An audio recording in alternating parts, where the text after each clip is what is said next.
চারটি ভয়ঙ্কর জিনিস থেকে আল্লাহ রাসূল সাল্লাল্লাহু আলাইহি ওয়াসাল্লাম আল্লাহ রাব্বুল আলামিনের কাছে আশ্রয় প্রার্থনা করতেন।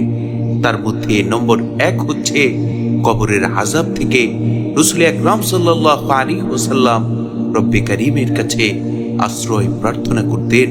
2 নম্বর হচ্ছে জাহান্নামের আযাব থেকে রাসূল আকরাম সাল্লাল্লাহু আলাইহি ওয়াসাল্লাম মহান রবের কাছে আশ্রয় প্রার্থনা করতেন।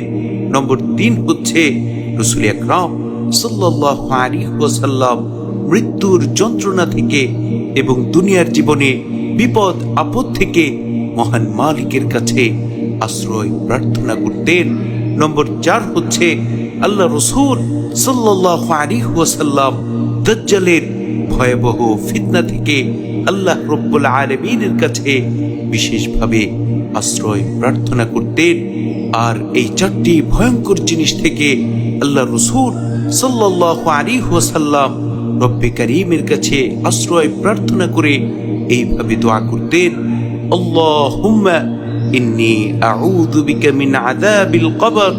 হে আল্লাহ, আমি আপনার কাছে কবরের ভয়ঙ্কর আযাব থেকে আশ্রয় প্রার্থনা করছি। ওয়া আউযু বিকা মিন আযাবি জাহান্নাম। মালিক রে, আমি আপনার কাছে জাহান্নামের কঠিন শাস্তি থেকে আশ্রয় প্রার্থনা করছি। ওয়া আউযু বিকা মিন ফিতনাতিল মাহইয়া ওয়াল মামাত। হে আল্লাহ, আমি আপনার কাছে জীবন ও মৃত্যুর ফিতনা থেকে আশ্রয় প্রার্থনা করছি। ওয়া আউযু বিকা মিন ফিতনাতিল মাসীহিদ দাজ্জাল। হে আল্লাহ, আমি আপনার কাছে দাজ্জালের ভয়াবহ ফিতনা থেকে আশ্রয় প্রার্থনা করছি।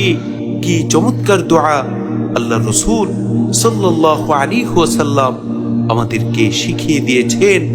সুবহানাল্লাহ, সুবহানাল্লাহি ওয়া বিহামদিহি, সুবহানাল্লাহিল আযীম।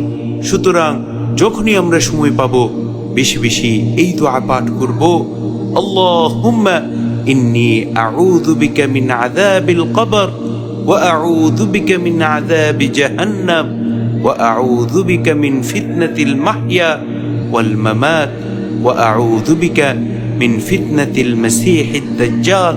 যদি আমরা বেশি বেশি এই দোয়া পাঠ করি তাহলে ইনশাআল্লাহ রব্বে কারীম আমাদের কবরের আযাবকে মাফ করে দিবেন, জাহান্নামের ভয়াবহ শাস্তি থেকে আমাদেরকে মুক্তি দান করবেন এবং জীবন ও মৃত্যুর ফিতনা থেকে আমাদেরকে হেফাজত করবেন।